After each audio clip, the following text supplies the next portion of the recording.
So, we're back into another Dragon Ball Super card game video. I'm not alone. As you can see from your screen, we're doing a deck, deck profile? Deck profile. And I'm not alone. It's not mine. It's the main man, Butterz, from our Discord. Say hi. What's up?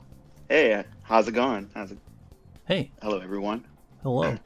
Well, we're gonna go over your Android 21 list. Correct me if I'm wrong. You took it to Dallas and you got top 16. Is that not right?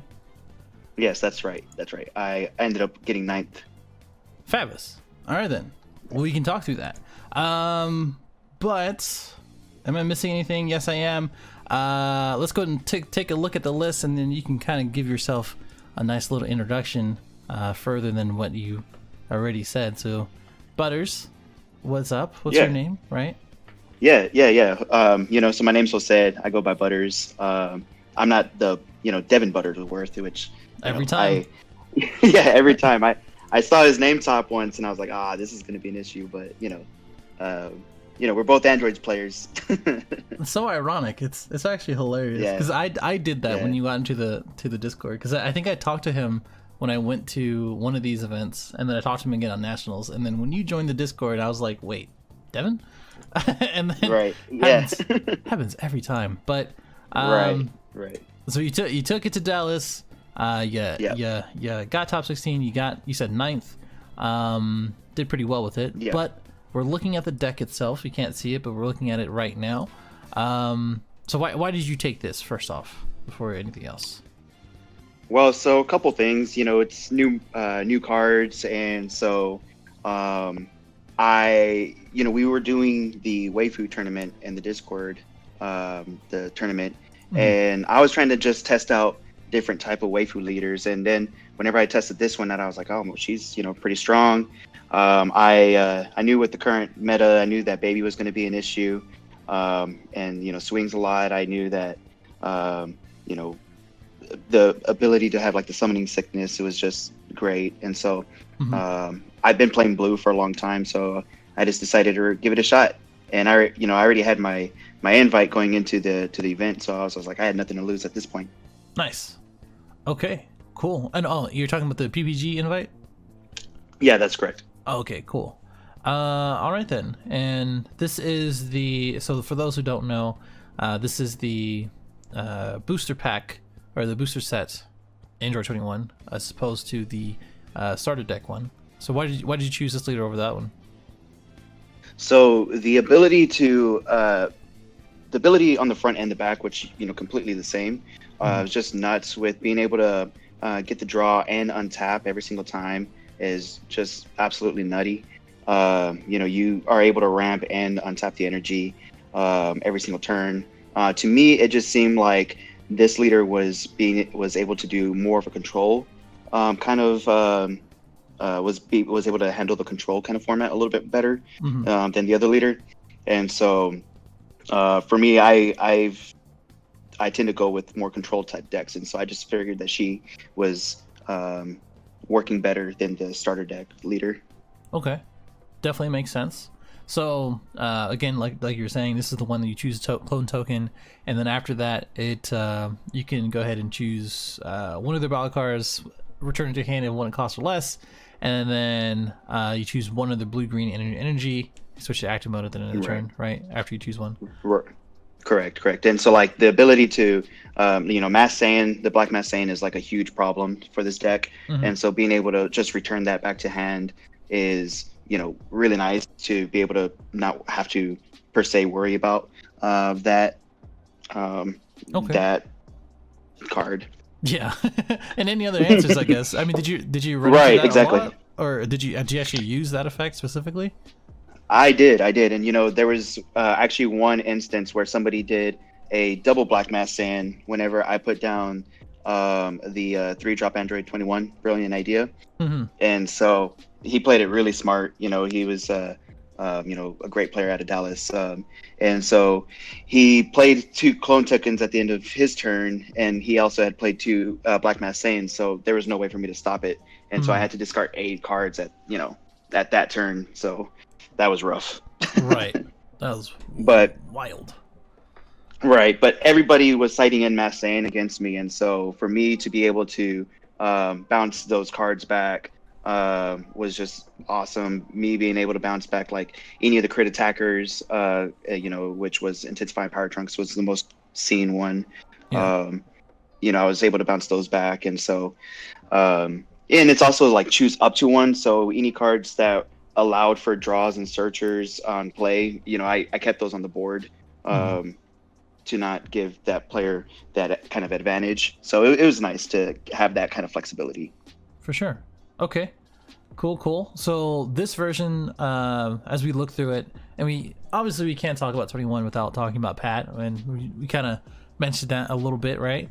Right. So, the baseline and as well as the deck itself, looks like an Android 21 deck. Like if you didn't see the leader, it feels like an Android 21 deck.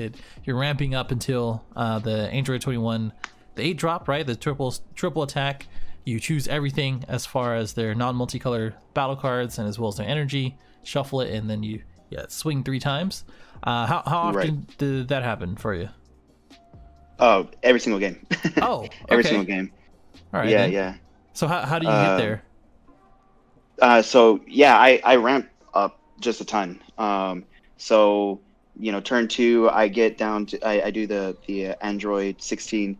Turn 4, excellent play is to do. I have a bunch of options. So depending on the format, or on the matchup, I either do the blocker to ramp another energy, or put down a Piccolo or something, just kind of maintain that kind of control. Yeah. But the secret rare also allows me to add 2 energy onto allows me to add 2 cards into my energy for my deck. So it allows me to get to the 8 drop Android 21 incredibly quick. I would say most times it's almost a guaranteed I'm going to get the 8 drop on turn 5. Whenever I had some control type of decks, I would cite an objection and get there on turn 4. Because once I wipe out their entire energy, it's GG from there. Right. Exactly. But yeah, it happened every single time. Once I got the Android 21 out on the field, it was incredibly difficult for anybody to get it off the field, especially for those that weren't running multicolor type of decks. Okay. And so me running with crit and whatnot, it just that happened every single game. Right. I would imagine something like Hachiek would have a really hard time against this if they can't get to, if they don't go first for one, and then they really just don't have an answer for this. That's what it seems like. And that was and that's like one of the main reasons why I put in the objection was for the Hachiek, because with one of my favorite plays to do is if I see the secret rare Android 21 in one of the mulligan phases, I can charge that early on. I can get it later from the Android 18.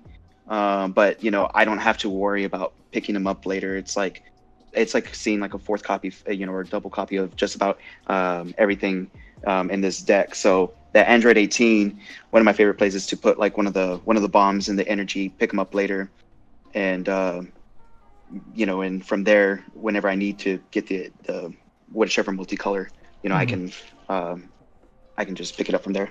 Okay, makes sense, definitely. So.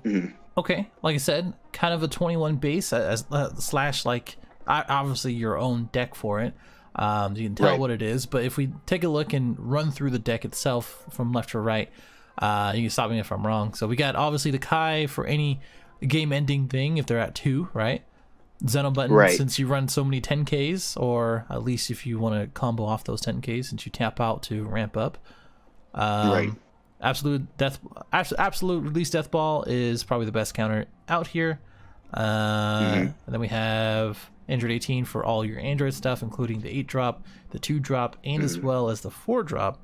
What else? And the 3 drops. The brilliant idea is also searchable by it.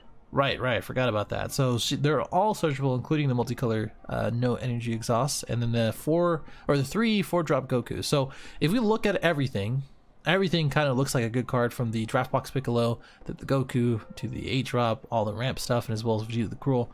What do you think is the most impactful, or has been the most impactful for you? In this At this tournament, it was either the Piccolo or the UI. Okay. I would say the Piccolo. Anytime I got the Piccolo on the board, it just made the game so much harder for my opponent. Mm-hmm. In every matchup except the Kaioken, because all their cards had barrier basically. Right. But other than that, every deck had a really hard time anytime I got the Piccolo out there. And if I had double Piccolo, then it was like a guaranteed win. Yeah. There are answers for it, thankfully. Like the new 2-drop extra card, the red yellow one, I think. Right. And a couple others, but honestly, I can believe it. I 100% believe it. That's going to be one of the most impactful cards. Right. How about the side deck? Do you feel like the side deck was like in line with what you wanted to do? Yeah, I do think that I didn't run into any Janimbas, so I'd never used the Gowasus. Yeah. But everything else was really much in line to what I was trying to achieve. Luckily, I didn't get any mirror matches, so I didn't have to use the tactical Vegeta. But I think the side deck worked out perfectly. The Beerus put in a great amount of work. The 5-drop Gokus put a great amount of work in. But I mainly put in if I saw anybody playing any kind of green, I put in that 1-drop and instantly, because I had a feeling that they were going to run into the tacticals or side in the tacticals. Right. If I saw anybody not running multicolor, I would put in the objections, because as soon as I get to my 8 energy, then that's the game. And as I said, I didn't need the Gowasus. The Beeruses were there was quite a bit of hand control, and I was kind of expecting a little bit, not quite so much, but I was expecting a couple of Bulmas, which I did go into one Bulma. And so I was expecting a bunch of those kind, and anything that was hand control, because Beerus just puts in so much work against those type of archetypes. 5-drop Goku was for the super baby, put in a great amount of work, and I did get one win, which I had the disadvantage. Going into game 2, I had the disadvantage, but Godstrike Beerus saved me on one of them, and so I just took 1 life, went down to 1, and the person didn't have anything in their hand, so I was able to get the win that way. So luckily the Godstrike did come in handy. Right. That coupled with the Zeno button, pretty good. Good. Yeah. Well, and luckily because I get to untap 1, so I had a sense of being in the Godstrike in hand, so I was able to just untap 1 and then do the Godstrike. Very nice. Okay, cool. All right, let's talk matchups then. What did you go against? All right. So let's see. In round 1, I played against the Broly, that promo that whenever you swing, they discard a card, I discard a card.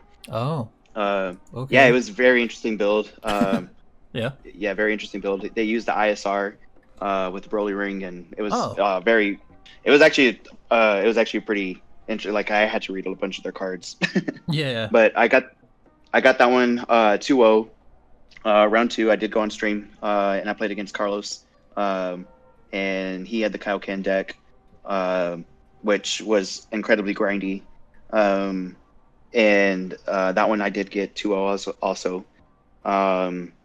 Then round 3, I played against Jonathan Rodriguez. He had a really spicy deck, Super 17. I ended up losing that one 2-1. And that one was pretty much trying to do the blue-green kind of ramp and whatnot. So it was kind of an interesting version of a mirror match-esque type of thing. Yeah. But yeah, that was a pretty interesting, because my hand was always at least 12 cards, and so I had to go down to 9 every single time he activated his main. So that was kind of rough. For sure. But then round 4, I got a Pan matchup, and I took that one 2-0. Oh, okay. What? That sounded difficult. I was like, man, that sounds kind of difficult. Do you think it was a pretty easy matchup? The Pan was really easy. Yeah. Oh, okay. The player did really well, and I saw him, consistently throughout the top tables. But the way my matchup goes, Pan puts up 1 card. Can really only put on 1 card per turn, so they can't really swing. I'm ramping like crazy, and so they don't really have any multicolor, and so by the time they were using like the traditional like red Mono red. version of it. Yeah, right. Mhm. So as soon as I got to 8, they had to start all over, and I'm swinging that crit, for every single turn at that point. Right. And surprisingly, this deck does really, really well with hand advantage. Your opponent really doesn't have much of a hand at all because of Vegeta the Cruels and whatnot. So little by little, their hand starts depleting. So that's nice. Okay. Round 5 was definitely my toughest matchup. I played against Marcel. He had that Super Baby deck, and that deck was just crazy. But yeah, I lost 0-2 on that one. And then I had that round 6. I played against Bulma and was running some of that multicolor red green Broly that we saw in the last set. And I got that one 2-1. Round 7, I played against Eric the Crit God, and and he was running Son Goku and Pan, which that was a he played it really well. That was a really good build. Super aggro, but I ended up just having the pieces I needed to get the game. Okay. Round 8, I played against somebody. He was playing the Broly leader, but he was playing instead of the blue yellow traditional. He was playing a yellow green with the Zamasus, and he kept ripping super combos and negates and just stuff I needed. So, but I did take that one 2-1. Oh, good. Yeah, it was a very, very interesting, very tough matchup. Mm-hmm. And then that was top 16 after, or it was top 16 after that? Yeah, correct. And then they went into 8 rounds total. Okay, gotcha. And who did you face top 16? So my first matchup was against Marcel, and so like I had messaged him that and I was like, oh man, like I was not happy by that because it was such a tough matchup, Mm-hmm. Yeah, I don't. There's not much you can do because it just sort of like just happens. Like as soon as they awaken, you just sort of you win then. Like I'm unless you have like all your negates and can defend against it. Well, and I've been playtesting the different strategies against Super Baby, and I've actually found I think I found a pretty good strategy going into going forward with it with the deadly defenders, because they can only really negate go down on the leader effect.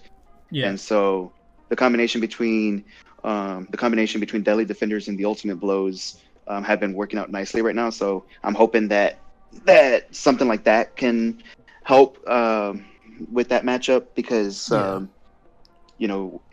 I just need to get really to 4 energy. Once I get to 4 energy, I have UIs that can help out, and I have Piccolos that can help out, and but me not being able to get to 4 energy is pretty rough. Right. Yeah, definitely. I think that's a really good idea, and that kind of speaks to the stuff that a lot of the other people are saying, and I agree with. In which first of the format, it's gonna go aggro, or it's gonna have an archetype that people don't really know. And then it's gonna kind of develop into answering that archetype and sort of balancing everything out. And I think that's a really good idea. So you lost out on that one, unfortunately, right? Right. And then he moved on. Yeah. Right, because I played him twice, once in Swiss, once in Top Cut, and he got 2-0 on both of those. Right. Bad luck. Well. Right. It's okay. I can't be mad. It's Marcel. Exactly. Shout out to Marcel. Yeah, exactly.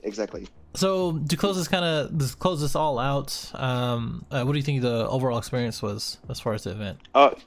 Yeah, no, it was great. PPG did a great job with the event.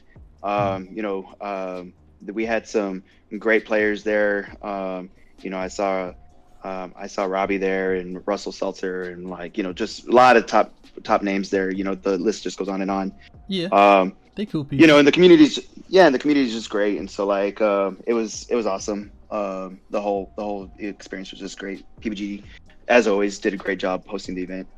Awesome. Okay. And then would you change anything within the deck other than what you've mentioned already? With the deck, so I think that I would put the absolute release ball in the side. I think and The only reason I say that is because I do run a lot of counters, like for Vegeta the Cruel. Well, I shouldn't say counters, but I do already run a lot of things that take care of board control, and I do benefit from like the Piccolos if cards are on the field, Oh and yeah. so I think I would actually put those into the side, and that gives me a flex spot for two more cards.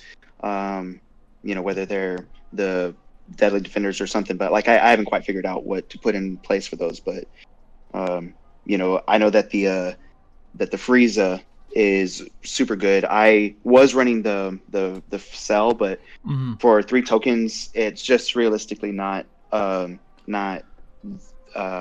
good as the Frieza. I'm sorry, it's not. The cell's not as good as the Frieza realistically, just because I can't get it off quite as many times as the Frieza. So I would probably put in like a third copy of that to return also something that's 3 or less back to their hand. So I don't know. I think so. Yeah. So I think that I would probably bump up the Frieza maybe to 3, and I don't know. I actually was thinking about, instead of the Hidden Kai, to use the Android Double Striker. I saw, I think his name was Aandroidd or something. I forgot it, but he was also the other top cut Android 21 using the double strike. Android 21. Double strike. Or Yeah, Android 20 yeah. actually. Yeah. Yeah, and so to assign double strike crit, 30k for the turn. And really, she swings at 40k if you assign her the crit. For triple attack, that's just nutty. So I might switch that out. There's it's still early phase in the deck, so there's a couple of changes I might mess around with. For sure. Okay. I think I like the list, and it looks like it would ramp quite a lot. It has a lot of options for that as well. And the secret is just busted in general, so you already know that. Yeah, no, it really is. And yeah, that's pretty much it. Any closing thoughts, shout outs, anything you want to tell anybody who's going to be playing Android 21, those type of things? So one of my biggest things about the deck, and I'm still having to get used to, is just the idea of placing tokens. And so I just got to get repetitions in it. But final thoughts on it, I guess deck is fantastic. I think that the toughest matchup is against Super Baby. And so, I definitely, I'm still trying to figure out more on that matchup. And I think that the more I play with it, and just people play with it, then we'll be able to even out that matchup a little bit better. But other than like super aggressive decks like that can bring down your leader, I think that it's a great deck. I definitely think it's very meta relevant. It's a fun deck, to be honest. It helps that your opponents can't swing with the first cards that they play, which is also really good because you as the Android player are already used to not being able to swing with the first one, but your opponent doesn't necessarily have those repetitions in, and so those mistakes do happen. So it's just nice to get any kind of advantage that you can. Right. Being able to untap. Oh no. Oh, go ahead. Oh no. Yeah, I was just gonna agree with you. Like, if you do have the reps in, it just doesn't matter within this format. Like, you can play literally any good deck or any decent deck, but if you do have the reps in, your matchups, you're gonna be good. Right. But what about untapping? Yeah, and I think there's. Oh no. Go ahead. Untapping an energy at the beginning of your opponent's next phase is fantastic, so you don't have to worry about the Borgoses and whatnot. It in my opinion, it kind of reminds me a little bit about the the Super Saiyan days, the SS3 days. So like being able to untap on your turn and then be able to still have one working energy is just busted. Especially the way this deck works, you have so many options. Definitely. Okay. All right then. But yeah, no, I definitely think that anybody that like the old, anybody that likes androids or anybody that likes control, I would definitely say give this a shot. This particular. Yeah, exactly. But this particular build does really good with maintaining, handling the board. Um, I think that in total there was something about 10 ways on how to get cards off the opponent's field. 14 ways is what I'm looking at right now. So, yeah, there's just a ton of ways on how to disrupt your hands, your opponent's board. So, definitely give this deck a shot. Okay. Good good insights, good stuff. Any shout outs that you missed that you wanted to say? Yeah. So definitely shout out to my team, Team Rays. Here in Houston, I definitely was able to get a lot of reps in. Between our players. Eric, Chad, Leonard, Brandon. The great players. Shout out to the Discord, the Stage Zero Discord. I think that if I wouldn't have been challenged with that Waifu tournament, I wouldn't have put in the reps that I did with it. Well, that's good. Yeah, and shout out to our local card shop here, Senpais. I truly believe that they're the best card shop here in Houston. We have Texas really competitive players over here, and we also show our streams, and so check us out. We have a Twitch account. Check us out on YouTube and whatnot. We always showcase our streams every Thursdays. Okay. Good stuff. Please check them out. Not the first time I've heard Senpai either. And overall, very good information. Thank you for being here and talking through everything. And yeah, that's pretty much it. Definitely join the Discord. I'm really glad that the tournament helped you out, and we do have more coming. A lot of different themes, a lot of different stuff going on before the year ends and past that. Thank you for watching. Say bye, Butterz. All right. Thanks, everybody. Bye. All right, bye.